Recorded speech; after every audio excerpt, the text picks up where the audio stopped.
Selamat malam Ibu. Di sini saya Titi, izin memperkenalkan diri. Saya bidan di Puskesmas Banyuanyar. Saya meminta waktu kepada Ibu 10 menit untuk saya penkes tentang oral thrush ya Bu. Oral thrush itu yang putih-putih di sekitar mulut adik ini tadi. Pertama saya akan cuci tangan dulu sebentar ya Bu.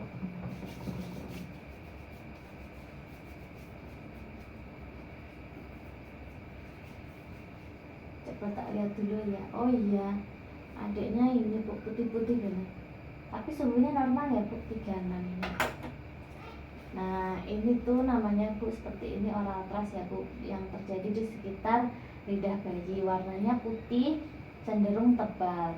Ini disebabkan oleh kandidiasis selaput lendir mulut atau di mukosa atau lidah, dan kadang-kadang di palatun, gusi serta lantai mulut. Jadi seringnya di lidah, rongga-rongga mulut sini, tebal di lidah, sama palatun. Palatun itu di langit-langit atas.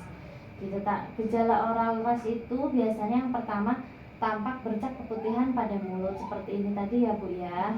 Dan ini susah dihilangkan. Biasanya menggunakan kasa sama air hangat ini loh Bu. Nah ini kasa air hangat ini dibersihkan seperti ini nih, nggak hilang-hilang gitu. Ini karena penyebabnya jamur tadi kandidiasis ya Bu.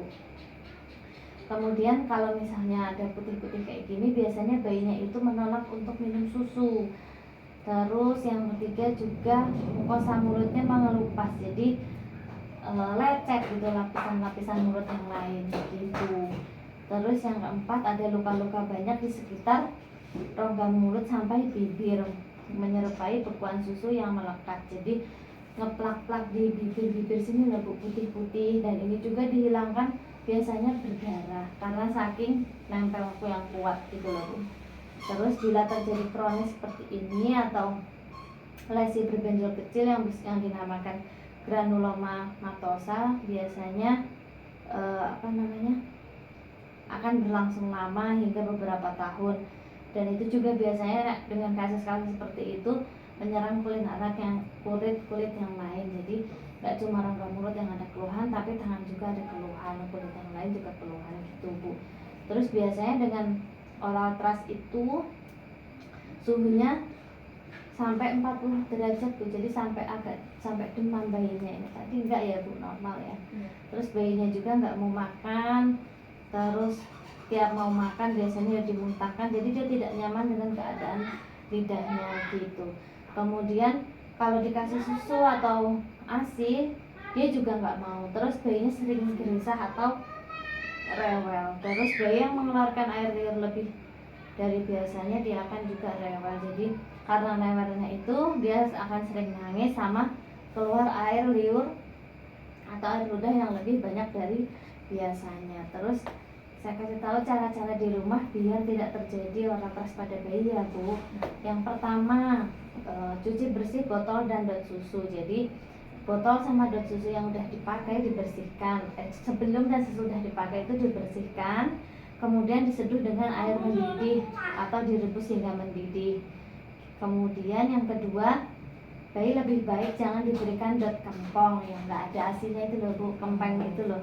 Karena selain dapat menyebabkan oral thrush juga dapat mempengaruhi bentuk rahang. Jadi dengan bayi-bayi yang kempeng biasanya bentuk rahangnya menjadi bukan U tapi N. Nanti jadinya bentuknya kurang bagus nanti kayak giginya gitu. Kemudian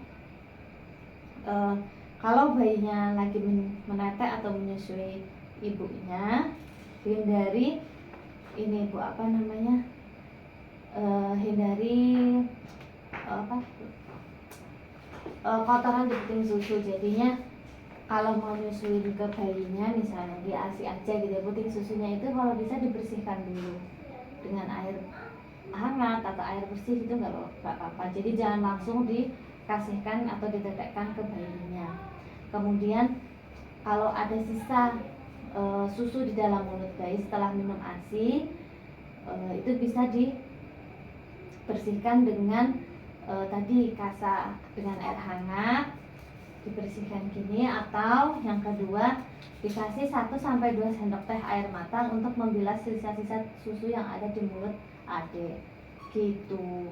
Kemudian sebelum melakukan pembersihan di mulut adik, jangan lupa nanti di rumah cuci tangan. Terus caranya tadi tak kasih tahu ya Bu, nanti di rumah pakai kasanya ini dibuka, masukkan jari yang dibungkus kain bersih, jarinya jari telunjuk gini ya Bu.